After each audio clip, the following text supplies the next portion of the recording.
Scene 1. Oh, and you can clap between scenes. Okay, you'll know. That's great. Scene 1. America under the Articles of Confederation.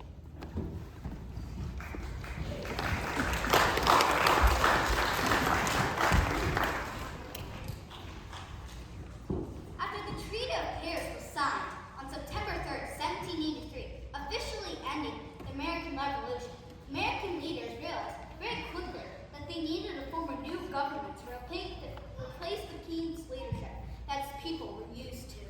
The leaders wanted to make sure that the new government they set up would not step on the people's rights. They did not want the new leadership to have the same power that the British government had over the colonies. They wrote a document called the Articles of Confederation that focused on giving the states a lot of power and kept the national government weak. As the American Revolution came to a close, the young states began to see some problems with the way the new government was working. But don't take our word for it. Let the newly formed states tell all about it. I have to admit, I am excited to be part of this brand new country. However, am I the only one starting to notice some issues with how things are going since we cut ties with Great Britain? I didn't want to say anything, but I've had some trouble. It seems when I try to do business with Rhode Island, he won't take my money. Why would we take your money, Connecticut? It's worthless here. We have our own money. Even if I could agree on money, there's still the issue of our trading laws. There's not one set of rules that we can depend on. Each state is left to set their own rules, which is confusing and not productive at all. I've also noticed that our soldiers are not getting paid back from their service in the war. And some reports of roads that were damaged from the battle are in desperate need of repair. Why isn't the government taking care of this? Seriously? Are you really asking that question? What was one of the major things we despised about our old leader, King George? That's right, taxes. Since our leaders didn't want to repeat having to tax our colonies, they did not give the new government that power. As a result, our national government has no way to raise money. Well, it seems to me that our new government is not working. If we can't trade, we'll all have different money, and there's no way to raise money for the things our country needs. It appears that we are almost acting like 13 mini countries in this 13 states that are supposed to be united. From what everyone here is saying, it seems like we could be headed for trouble. If each state has its own leadership, economy, army, and laws, what would happen if we were all attacked again by another country? Our national government is too weak to be successful. That's what I'm talking about. Do you think maybe we need to take a closer look at this government and see if it can be fixed at all? I don't want it to fall apart so soon.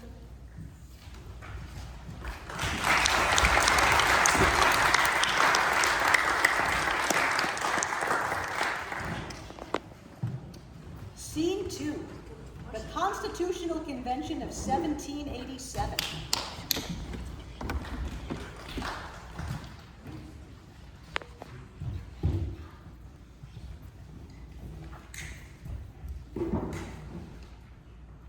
The leaders of 12 states agreed to meet in Philadelphia during the summer of 1787. The only state that did not send a delegate was Rhode Island. The convention was led by many of our founding fathers, including George Washington, James Madison, and Ben Franklin. The meeting was kept very private, as the leaders of the convention and the state delegates hashed over the ideas. They did not want to worry people that the government might be in serious trouble. As most of you know, we are gathered here to try and address the problems surrounding our current government document, the Articles of Confederation. Does anyone have a good place to start? I have an idea that might require another document to replace the Articles of Confederation, not just revise them. Is anyone interested in hearing about it? Well, we haven't anything to lose. Let's hear your plan. My plan calls for a government made of 3 branches. The executive branch, that would enforce the laws and be headed by a president. The legislative branch that would be responsible for making laws. The judicial branch to judge the laws and fairness. That way the powers would be spread out rather than just remain one single role.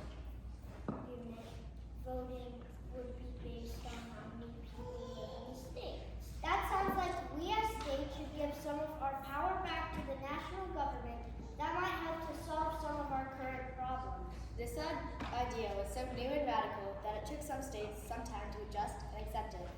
The smaller states, in particular, had some issues with the idea. It seemed to them that under the proposed plan by Virginia, the larger states would have more power than them. Hey, wait a second. You mentioned that the votes in Congress would be based on population. How is that fair to us small? Just because we are small shouldn't mean we have less say. That's back to no representation. If we are bigger and have more people, then I think we should have more say of us to represent.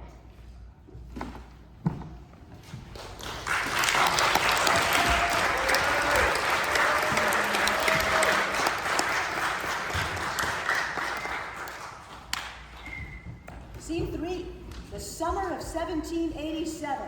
Long, hot summer, the debate continues.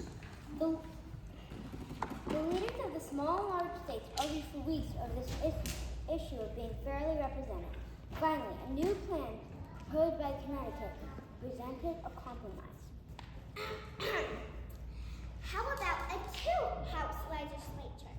We would have one house of Congress be based on the population. If you're a larger state, you would have a number of delegates to represent you. That reflects on your size of your state. That will be called the House of Representatives. And will obviously have a lot of people. However, the other part of the Congress will have 2 delegates per state, regardless of the size. We will call this a Senate, and it will be small. So you're saying that every state, no matter how small, will always have 2 votes in the Senate? Exactly. We would have a compromise between the power of the big and little states. The states that had a larger population would send more representatives, and to the House that makes the larger states happy. However, since the Senate would always have 2 House delegates per state, that will keep the smaller states feeling happy and represented. I think that sounds like a great plan.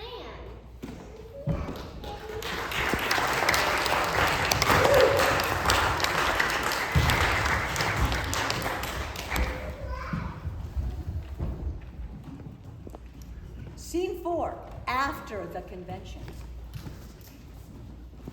A major hurdle has been overcome as the states embraced the new idea of a balanced government. Additional decisions were also made as the convention moved closer to ratifying or approving this new plan of government. We really need to make sure the power is separated among these 3 branches. We don't want to go back to tyranny again. Absolutely. Let's see what we have so far. A president will be elected for a 4-year term. The president will be able to veto a law passed by Congress, but Congress will have the power to remove a president from office if he misbehaves. Congress is also the only branch that can declare war. The judicial branch has the power to settle any disagreements between the other branches. What about my state government? I'm not willing to accept this new government plan. If it takes away all my individual powers as a state. Calm down, Massachusetts.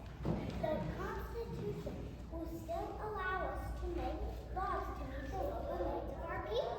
But the Constitution will be the supreme law of the land, and we won't be allowed to pass a law that conflicts with it. That's the whole point of this. The national government will finally be strong again, but it will never be the sole power.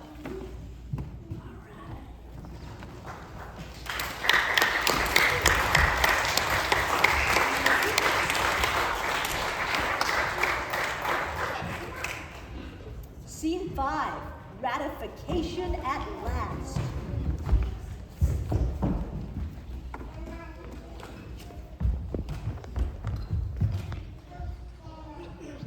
As the states worked out all of the challenges associated with developing their new government, one final decision had to be made. The Constitution sounds like a good fit for us now, but we will need a way to make amendments or changes to the next constitution to take care of the problems that don't even exist yet.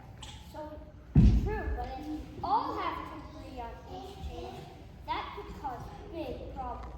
Nothing would ever get changed. How about if we just make it so that an amendment becomes a law if 3/4 of the states vote on it? Sounds like a good plan to me.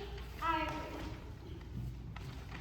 Well, according to my calculations, that would mean 9 out of the 13 states would have to ratify the Constitution. Well, okay, let's do it. I'll be the first to sign it. After gathering together once more, 12 out of the 13 states signed the United States Constitution on September 17, 1787. Over the next 2 years, the Constitution became ratified by enough states to become the official law of the land. It has remained that governing body of laws for our nation ever since. Well,